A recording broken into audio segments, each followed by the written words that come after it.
and a Newshound snow globe. Watch for your cue to call tomorrow at 10. Tonight, emotions erupt in the West Bank as Yasser Arafat is laid to rest and Palestinians face an unknown future. On the front line in Fallujah, house to house and sometimes room to room, U.S. troops root out a cornered enemy but face danger at every turn. The verdict, guilty. The sensational murder trial of Scott Peterson ends at last. We'll give you the inside story. And they won't go. The rebellion of American churchgoers trying to keep their houses of worship open.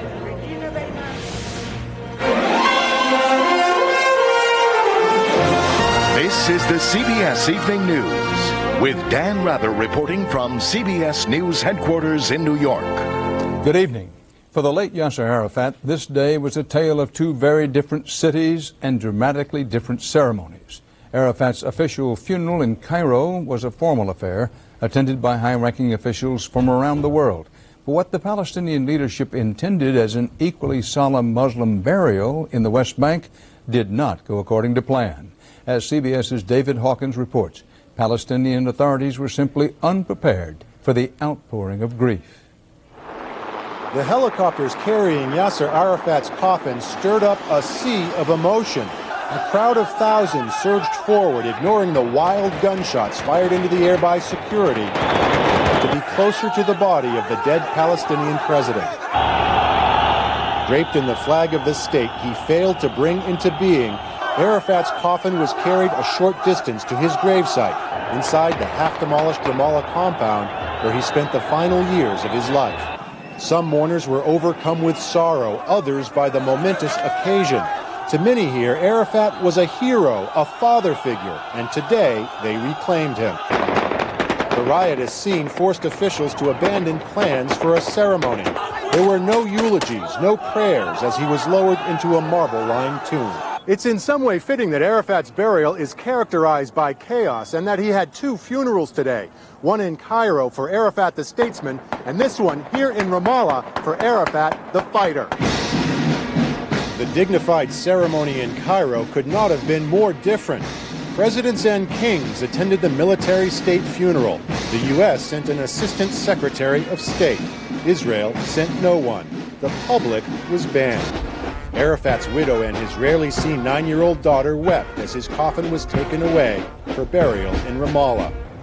Palestinians say that his tomb here is temporary, that one day they will fulfill Arafat's wish denied by Israel that he be buried in Jerusalem.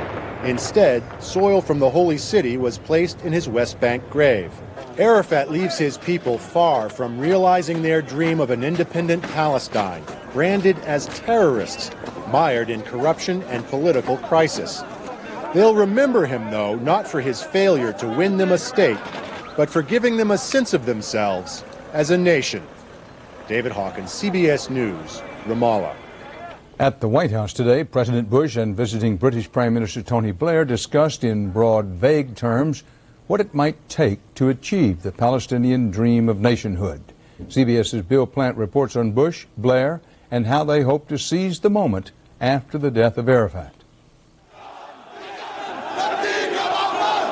In the chaos and emotional upheaval which surround Yasser Arafat's death, the U.S. and Britain see a glimmer of hope tonight for revitalizing the Israeli-Palestinian peace process to address one of the root causes of Mideast instability. I believe we've got a great chance to establish a Palestinian state, and I intend to use the next 4 years to spend the capital of the United States on such a state.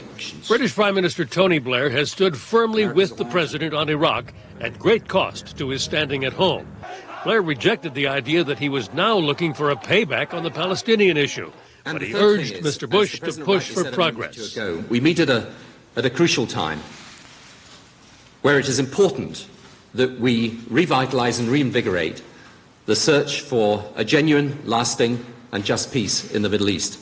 Mr. Bush also offered an olive branch to the Europeans, including the Germans and French, who are anxious for progress on the Palestinian issue, pledging to mend transatlantic ties in his second term. I intend to visit Europe as soon as possible after my inauguration. The president offered no new plan for Mideast peace, nor did he talk about Israel's role in the process. He made clear his belief that under the existing U.S. plan known as the Roadmap, the Palestinians have a lot to do before they get their own state, fight terrorism, move toward elections, and put democratic reforms in place. We'll hold their feet to the fire to make sure that democracy prevails. And that may take some doing. The Palestinians and Europeans would like to begin talking about things like the borders of the new state and the status of refugees. But administration officials have already put out the word, no shortcuts. Reform must come before statehood. Dan? Bill Platt reporting live from the White House. Thanks, Bill. It's reported tonight that the Palestinian Authority has agreed to pay Yasser Arafat's widow, Suha Arafat, $22 million a year for living expenses in Paris. An Italian newspaper says the money will come from secret Arafat bank accounts said to contain up to $4 billion. Now to Iraq, where U.S. Marines and Army troops are still fighting, as they have been for 5 days, in the streets and alleys of Fallujah. It's not over yet. The military said today officially 22 Americans have been killed in the Fallujah operation and close to 200 wounded. CBS News combat correspondent Elizabeth Palmer shows you what it's really like at the point of the American spear. American forces now control more than 80% of Fallujah, but getting there hasn't been easy. These pictures show a fierce firefight between soldiers of the 1st Infantry Division and a band of insurgents in the northeast of the city. The urban environment levels the playing field for the insurgents. The Iraqi gunmen are nearly impossible to pick out. Is that it or what? The Americans have been battling back with pure firepower. The general in charge of the operation says the U.S. plan is working. The insurgents have been pushed out of the center of the city and into the path of U.S. forces to the south. Those who didn't want to fight to the death have had enough, and those who want to fight to the death are running out of steam. We'll accommodate them. But taking the city may be easier than keeping the peace here. Just as U.S. forces say they're confident they're wrapping up in Fallujah, out here in the countryside, 10 miles away, the insurgency hasn't slowed down one bit. We were with a Marine unit supposedly outside the combat zone. They were trying to win over the local population, but somebody had a different idea. Hey, it's Whipleton, so don't shoot at them. It was a roadside bomb that caught the Marine patrol as it rolled by. Hey, their vehicle's on fire!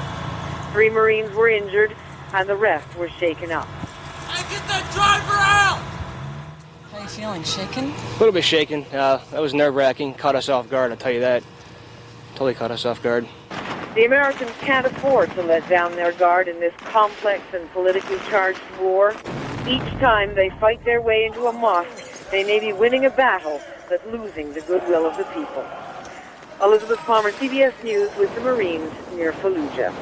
Also in Iraq today, the Baghdad government rushed reinforcements to the northern city of Mosul, one of the places hardest hit by this week's surge of guerrilla attacks and terrorist violence.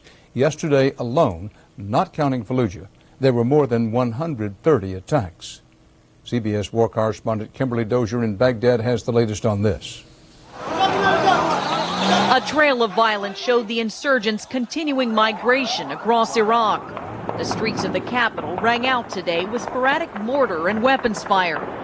And American jets circled Baghdad in a show of force not seen here since the battle to topple Saddam. In Mosul, U.S. jets bombed suspected militant targets after fierce fighting over the past few days claimed the life of an American soldier. A little surprised at the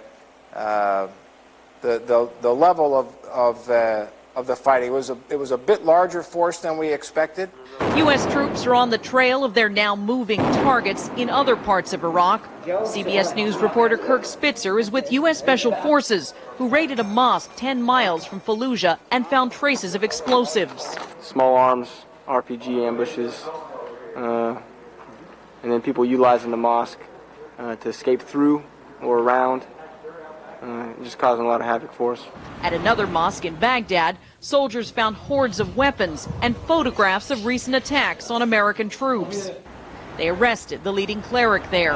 But the crackdown only seemed to make these Friday worshipers more eager to join the militant ranks and attack those they say promised them a better life, but delivered only violence. This is a set of insurgencies driven by Iraqi nationalism and a deep resentment over the lack of progress in the reconstruction of the country.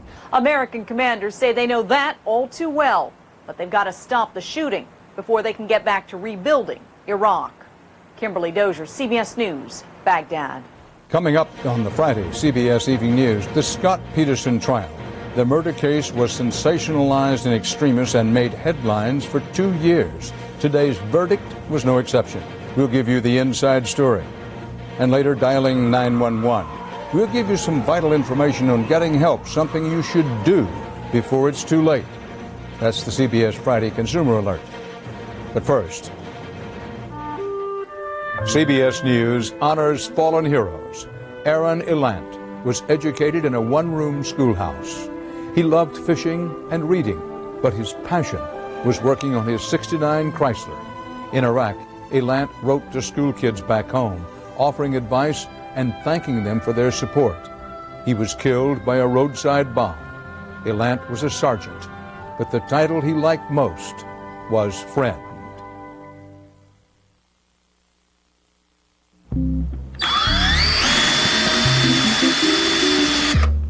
With USPS.com, if you can't come to the post office this holiday, the post office will come to you. Nice. The U.S. Postal Service is working for you. I am not a plumber. I'm not a carpenter.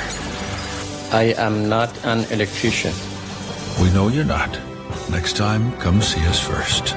Ace, the helpful place.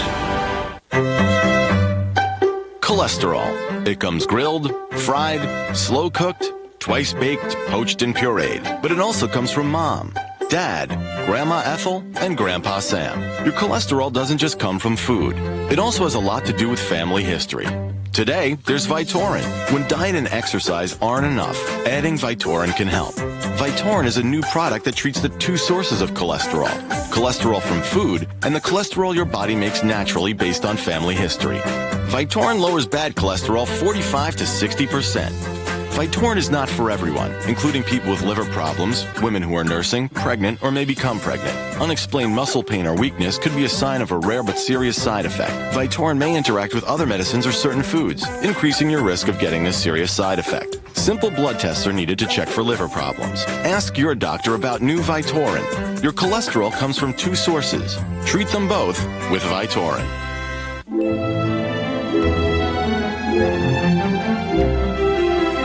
Glade Holiday Memories 3-in-1 blending candle. Created by nature, captured by Glade. There's never been a better time to talk with your doctor about Ambien, because now you can try Ambien free. Visit Ambien.com for details.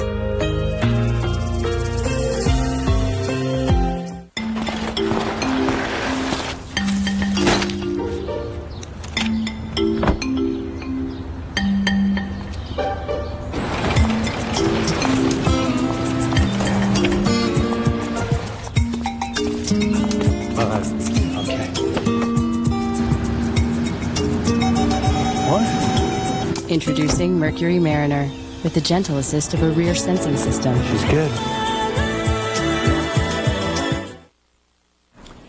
The brutal crime brought on an orgy of national coverage. The trial dragged on for 6 long months. It was messy and confusing. And today a California jury finally found Scott Peterson guilty of murdering his pregnant wife and their unborn son. CBS's John Blackstone gives you the inside story. A crowd outside the Redwood City Courthouse waited in tense silence for the verdict. Find the defendant, Scott Lee Peterson, guilty of the crime of murder. There were cheers, too, in Modesto, Lacey Peterson's hometown. Inside the courtroom, even the judge seemed to choke with emotion. Lacey Peterson's family sobbed, but Scott Peterson showed no obvious reaction. His mother walked in silence out of the courthouse, past the crowd still cheering the verdict. When Lacey Peterson, 8 months pregnant, disappeared on Christmas Eve 2002, police immediately treated Scott Peterson as a suspect. Investigators searched his home and office. They tracked his movements and wiretapped his phones. Then they discovered there was another woman in his life, Amber Fry. We did have a romantic relationship. But for weeks before going public, Fry had been cooperating with investigators. In wiretapped phone calls, jurors heard Peterson telling a string of lies, carrying on an affair, even as the search continued for his missing wife. Amber, I just enjoy listening to you. Throughout the trial, prosecutors used Peterson's own words against him. In a television interview, he claimed he couldn't bear to enter the nursery waiting for the baby boy Lacey was expecting. Do you go into the baby's room? No, that door's closed. How long will it remain closed? Until there's a little guy in there. But then prosecutors showed the jury photos of the nursery being used for storage. In April 2003, the decomposing bodies of a baby and a woman washed up on San Francisco Bay. Near the place, Scott said he was fishing the day Lacey disappeared. Scott was arrested in San Diego with his hair dyed blonde and thousands of dollars in cash. Now Scott Peterson faces the possibility of execution. That will be decided in the penalty phase beginning in 10 days. Dan? John Blackstone reporting live from outside the court in Redwood City, California. The government reported today that Americans increased their spending again last month. Retail sales rose 0.2% overall in spite of a sharp decline in auto sales. Wall Street liked it. The Dow rose 69 points, the Nasdaq 24. Both indices were up solidly for the week. There's word tonight of another impending resignation from the Bush cabinet. Education Secretary Rod Page of Houston is said to be preparing to leave. Page, who is 71, has been a key backer of the president's controversial education policies. Just ahead on the CBS Evening News, there's something you should know about dialing 111 in an emergency, something that could save a life. CBS's Friday Consumer Alert investigation is next. You've waited, you've dreamed, and now it's finally back. Endless Shrimp at Red Lobster, the only time of year to enjoy all the shrimp you can eat. But Endless Shrimp ends soon at Red Lobster. Sorry, I was driving too fast. No, my fault. You must be gelling, like Magellan. Dr. Scholl's massaging gel insoles are so soft, they make any shoe feel outrageously comfortable. Are you gelling? Dr. Scholl's. Sometimes seeing the need to protect yourself is obvious. But if you have diabetes, helping to protect your heart may not be obvious, even though you watch your diet. Diabetes puts you at high risk for heart attack and stroke, so talk to your doctor about ways to help protect your heart.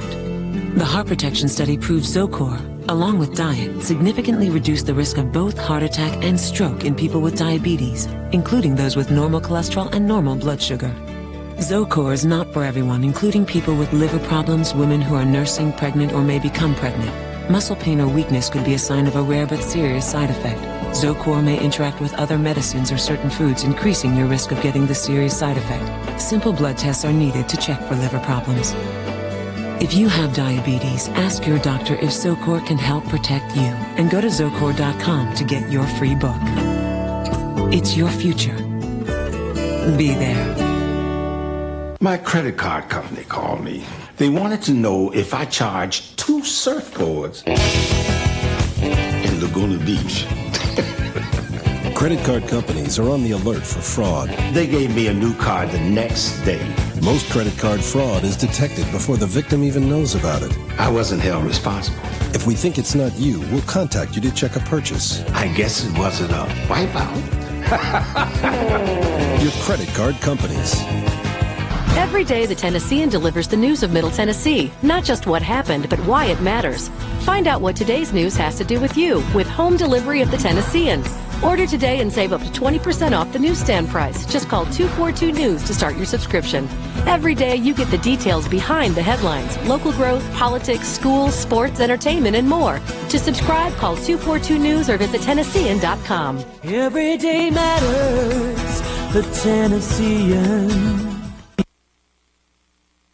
We have a follow-up tonight to the ongoing CBS News investigation of rollover accidents involving sport utility vehicles. Two major SUV makers, GM and Ford, have announced plans to provide anti-rollover stabilizing systems as standard equipment in their SUV models for late 2005.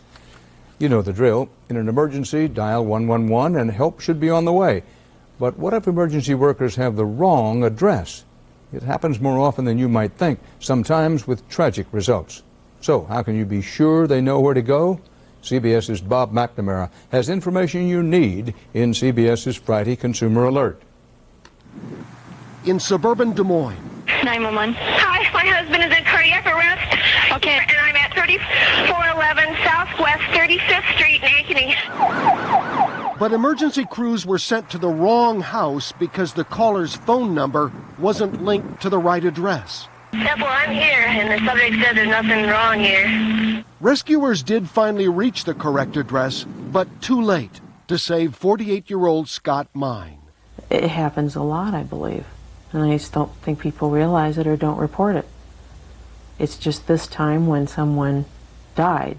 In a Denver suburb, a similar mistake. Ma'am, calm down. Is he conscious? Ma'am? 5-month-old Christopher Vasquez's mother's call was transferred several times in an address mix-up, and the infant died. No mother would ever want to do that. Never. Here in the Denver area alone, hundreds of wrong addresses have been reported in the 911 system in each of the last several years. Now, in a campaign to correct address errors, 911 database provider Intrado introduced a way customers can verify whether their phone number and address match the 911 records. If this is correct, press 1. If not, press 2.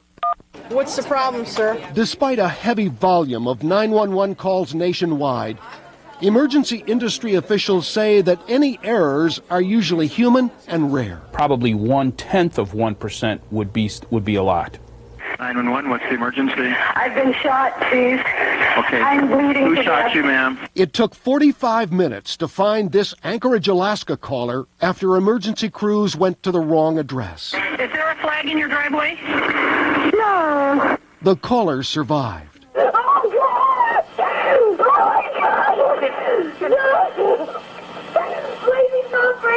But the mother trapped in this tragedy says no one should assume 911 has their correct address. Don't call 911, but call their phone companies and make sure. Krista Stott says her case is a crusade now to correct a system that so many trusted but failed a helpless infant who needed it most. Bob McNamara, CBS News, Denver. Next here on the CBS Evening News, they may not look like rebels, but they're defying orders from their own church. We'll tell you why, straight ahead. Got gas? Pressure? Bloating? Tums doesn't treat gas, neither does Pepto-Bismol. To treat gas, use Gas-X for fast, powerful relief. Popcorn? Ooh. Gas-X beats the bloat, and acids don't. For my holiday meal, details matter. So I cook with Swanson broth, made with real chicken and just the right amount of vegetables and seasonings. Swanson broth. Replace water with flavor. 'Tis the season. Whoa, which card are you using? Those rates are brutal.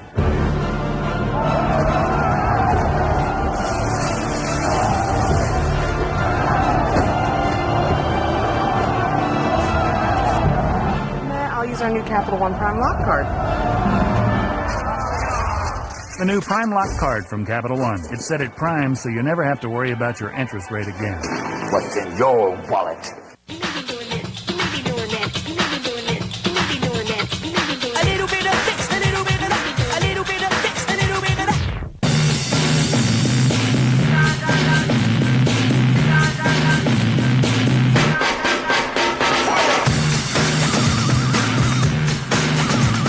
The all-new 2005 Hyundai Tucson with America's best warranty. Perfect for whatever, whenever.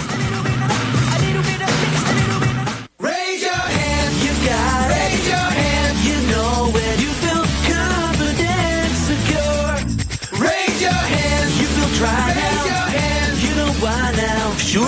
Unscented. It's the #1 selling unscented antiperspirant. Get outstanding odor and wetness protection minus the heavy scent. Confident, dry and secure.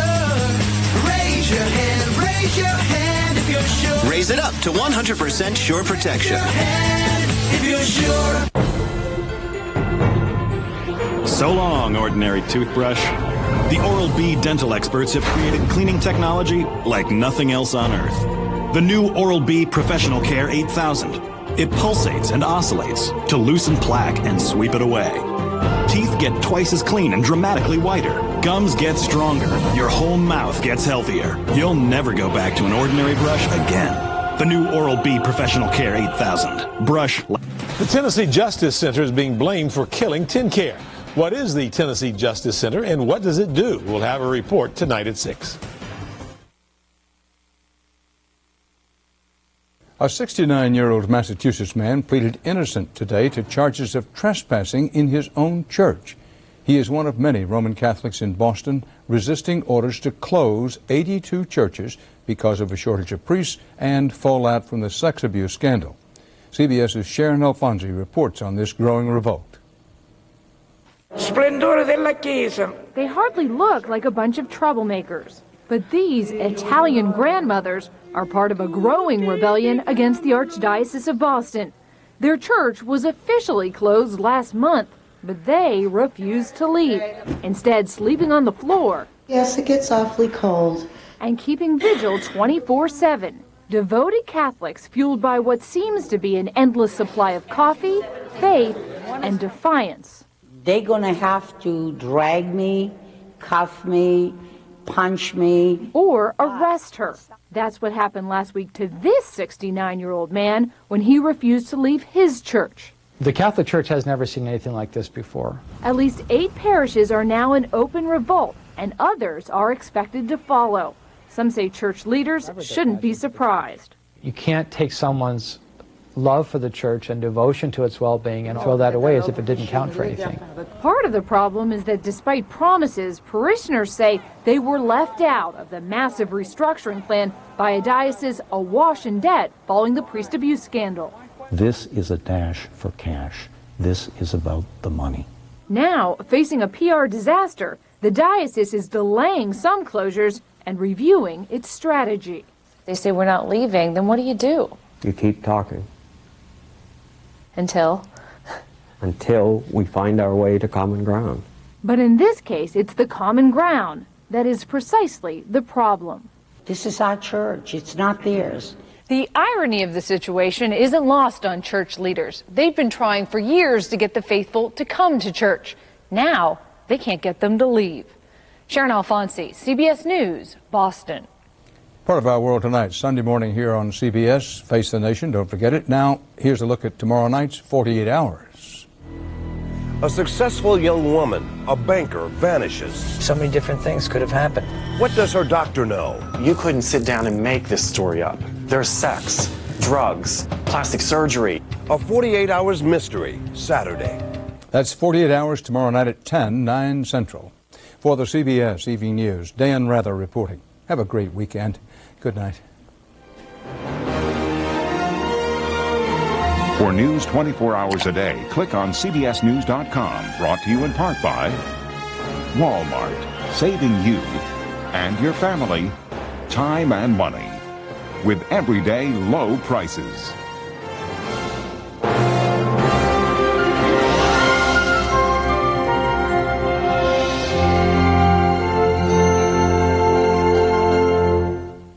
How to eat less and still feel satisfied on the Saturday Early Show. Experience CBS News.